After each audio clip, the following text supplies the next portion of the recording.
La termodinámica es la disciplina que estudia las transformaciones de la energía reversibles e irreversibles en forma de calor y trabajo de los sistemas macroscópicos. La termodinámica se originó durante el siglo XIX y es consecuencia de la revolución industrial. En otras palabras, es un conjunto de leyes y conceptos que tienen una aplicabilidad universal en la descripción del comportamiento de los sistemas macroscópicos. Ahora sabemos que el origen de dichas leyes, así como sus regularidades, provienen del hecho de que la materia está constituida por átomos y moléculas. Un cuerpo o sistema macroscópico está constituido por un número enorme de átomos y moléculas. La imprecisión del concepto radica en especificar cuántos átomos y moléculas se necesitan para considerar a un cuerpo como microscópico. Así, todo lo que llamamos gases, sólidos y líquidos, digamos, el aire, un pedazo de gis, el agua, una resistencia eléctrica, un árbol, son sistemas macroscópicos. Las leyes de la termodinámica describen el comportamiento de tres cantidades físicas fundamentales: la temperatura, la energía y la entropía, que caracterizan a los sistemas termodinámicos. El término termodinámica proviene del griego termos, que significa calor, y dinamos, que significa fuerza. Ley cero, principio de equilibrio térmico. La ley nos dice que si un sistema A y un sistema B están a la misma temperatura y B está a la misma temperatura que C, entonces A y C están a la misma temperatura. Este concepto hace referencia a cómo dos cuerpos con temperaturas distintas en contacto o separados por una superficie conductora transmiten calor del uno al otro hasta que las temperaturas que inicialmente eran diferentes se igualan. Esta ley expresa el cambio de la energía, que es una variable de estado, en términos del trabajo y el calor que dependen de la trayectoria. Nos indica que podemos obtener el mismo cambio de la energía de un sistema por medio de una infinidad de procesos con diferentes valores del calor y del trabajo. La primera ley de la termodinámica establece una relación entre la energía interna del sistema y la energía que intercambia con el entorno, en forma de calor o trabajo. Se considera positivo aquello que aumenta la energía interna del sistema, es decir, el trabajo recibido o el calor absorbido. Aplica el principio de conservación de energía a sistemas donde la transferencia de calor y hacer un trabajo son los métodos de intercambio de energía dentro y fuera del sistema. La segunda ley de la termodinámica es un principio general que impone restricciones a la dirección de la transferencia del calor y a la posible eficiencia en los motores térmicos. Va más allá de las limitaciones impuestas por la primera ley de la termodinámica. Indica ciertos procesos que no suceden o nunca se han observado que sucedan, aunque sean congruentes con la primera ley. Entre ellos se encuentran: 1. El calor fluye espontáneamente de un cuerpo más caliente a uno más frío. 2. En un ciclo térmico, la energía calorífica absorbida no puede transformarse totalmente en trabajo mecánico. 3. Pruebas experimentales establecen que es imposible construir una máquina térmica que convierta calor totalmente en trabajo. 4. Es imposible construir una máquina funcional de movimiento perpetuo. El movimiento perpetuo es aquel que por sí mismo nunca para. Se ha intentado sin éxito construir máquinas así. En general, la segunda ley de la termodinámica es válida para todas las formas de energía. Se le considera cierta porque nadie ha encontrado jamás una excepción a ella. La tercera ley de la termodinámica establece que la entropía de un sistema en equilibrio termodinámico se aproxima a cero cuando la temperatura se acerque a cero. O por el contrario, la temperatura absoluta de cualquier sustancia cristalina pura en equilibrio termodinámico se aproxima a cero cuando la entropía se acerque a cero. Este principio establece que la entropía de un sistema a la temperatura del cero absoluto es una constante bien definida. Esto se debe a la temperatura del cero absoluto. Un sistema se encuentra en un estado básico y los incrementos de la entropía se consiguen por degeneración de este. Una consecuencia de la tercera ley es que el calor específico de todas las sustancias se anula al llegar a su temperatura a 0 grados absolutos, es decir, menos 273 grados Celsius. El trabajo de Nernst tuvo gran importancia teórica en el desarrollo de la termodinámica. Además, también tuvo importantes aplicaciones prácticas. Proceso adiabático. En un proceso adiabático ninguna energía entra o sale del sistema por calor. Un sistema como este se encuentra cubierto, térmicamente aislado de su entorno. Sin embargo, en general el sistema no está aislado en el aspecto mecánico, por lo que aún puede realizar trabajo. Un proceso suficientemente rápido se puede considerar casi adiabático debido a que no hay tiempo para alguna transferencia significativa de energía por calor. Proceso isovolumétrico. Un proceso isovolumétrico se efectúa a volumen constante. Si el volumen de un sistema termodinámico es constante, no efectúa trabajo sobre su entorno, por lo tanto trabajo es igual a cero. En un proceso isovolumétrico, el cambio en la energía interna de un sistema es igual a la energía transferida al sistema por calor. Un proceso isovolumétrico aparece como una línea vertical en un diagrama presión-volumen. Un proceso isobárico se efectúa en presión constante. En general, ninguna de las tres cantidades es cero en un proceso isobárico. Hervir agua a presión constante es un ejemplo de proceso isobárico. Un proceso isobárico aparece como una línea horizontal en un diagrama presión-volumen. Proceso isotérmico. Un proceso isotérmico se efectúa a temperatura constante. Para ello, todo intercambio de calor con el entorno debe efectuarse con lentitud suficiente para que se mantenga el equilibrio térmico. En algunos casos especiales, la energía interna de un sistema depende únicamente de su temperatura, no de su presión ni de su volumen. Si el sistema es un gas ideal, entonces la energía interna debe permanecer constante también.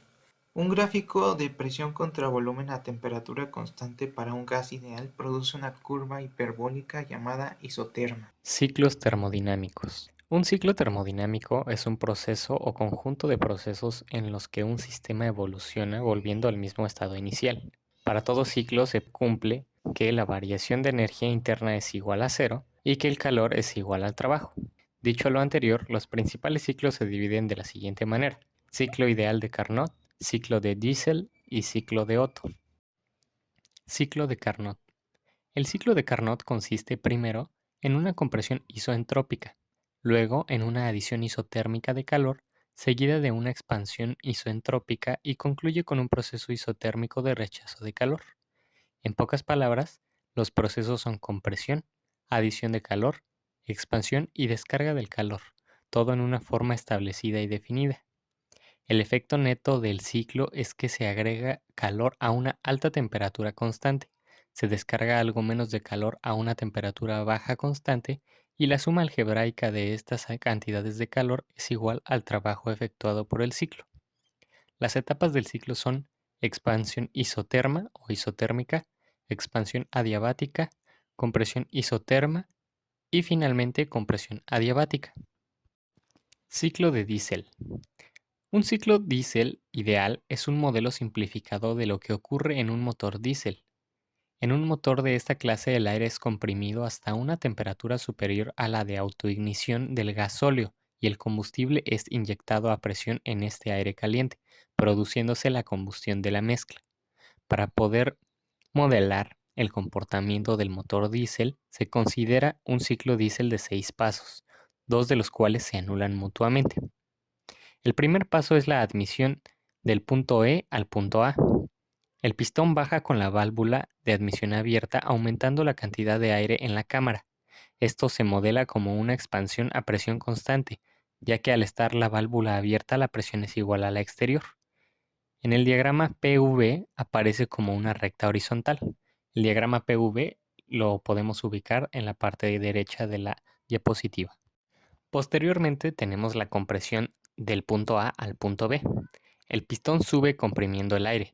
Dada la velocidad del proceso, se supone que el aire no tiene posibilidad de intercambiar calor con el ambiente, por lo que el proceso es adiabático. Se modela como la curva adiabática reversible de A a B, aunque en realidad no lo es por la presencia de factores irreversibles como la fricción.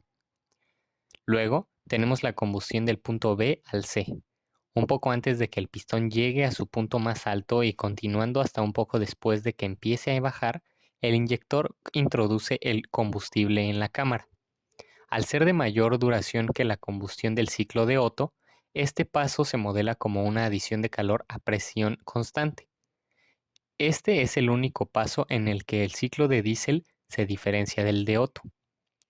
Expansión del punto C al punto D. La alta temperatura del gas empuja al pistón hacia abajo, realizando trabajo sobre él. De nuevo, por ser un proceso muy rápido, se aproxima por una curva adiabática reversible. Finalmente, tenemos el escape del punto D al punto A y del punto A al punto E.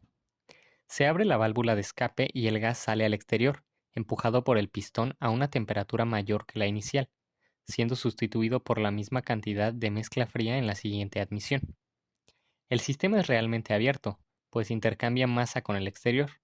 No obstante, dado que la cantidad de aire que sale y la que entra es la misma, podemos, para el balance energético, suponer que es el mismo aire, que se ha enfriado. Este enfriamiento ocurre en dos fases. Cuando el pistón está en su punto más bajo, el volumen permanece aproximadamente constante y tenemos la isócora, del punto D al punto A.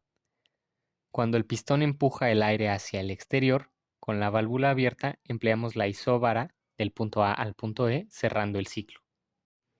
Ciclo de Otto. Un ciclo de Otto ideal es una aproximación teórica al comportamiento de un motor de explosión. Las fases de operación de este motor se componen por 4 tiempos y son las siguientes. Admisión, primer tiempo. El pistón baja con la válvula de admisión abierta, aumentando la cantidad de mezcla compuesta por aire y combustible en la cámara. Esto se modela como una expansión a presión constante, ya que al estar la válvula abierta la presión es igual a la exterior. Compresión o segundo tiempo. El pistón sube comprimiendo la mezcla.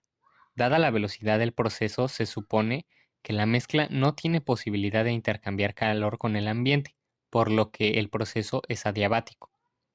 Se modela como la curva adiabática reversible del punto A al punto B, aunque en realidad no lo es por la presencia de factores irreversibles como la fricción. Otro factor a considerar dentro de este ciclo es la combustión. Con el pistón en su punto más alto, salta la chispa de la bujía. El calor generado en la combustión calienta bruscamente el aire, que incrementa su temperatura a volumen prácticamente constante, ya que al pistón no le ha dado tiempo a bajar. Esto se representa por una isócora del punto B al punto C. Este paso es claramente irreversible, pero para el caso de un proceso isócoro en un gas ideal, el balance es el mismo que en uno reversible. Luego, tenemos la expansión o tercer tiempo. La alta temperatura del gas empuja al pistón hacia abajo, realizando trabajo sobre él. De nuevo, por ser un proceso muy rápido, se aproxima por una curva adiabática reversible del punto C al punto D. Finalmente tenemos el escape o cuarto tiempo. Se abre la válvula de escape y el gas sale al exterior, empujado por el pistón a una temperatura mayor que la inicial, siendo sustituido por la misma cantidad de mezcla fría en la siguiente admisión. El sistema es realmente abierto, pues intercambia masa con el exterior.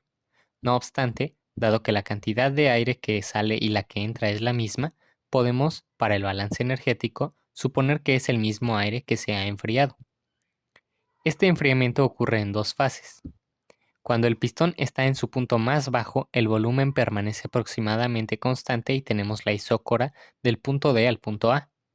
Cuando el pistón empuja el aire hacia el exterior, con la válvula abierta, empleamos la isóbara del punto A al punto E, cerrando el ciclo. En total, el ciclo se compone de 2 subidas y 2 bajadas de pistón, razón por la que se llama motor de 4 tiempos.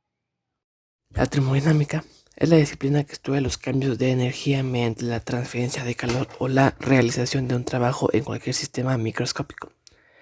Se entiende por el sistema microscópico a cualquier cosa que puede ser percibida por nuestros sentidos. Existen 4 leyes de la termodinámica que describen el comportamiento de 3 cantidades físicas: la temperatura, la energía y la entropía, que caracterizan a los sistemas termodinámicos. La termodinámica es básica para predecir propiedades y sustancias y mezclas de ellas. Permite realizar procesos industriales y sacar beneficio de materias primas, creando de esta manera productos que sean utilizados y consumidos por la población.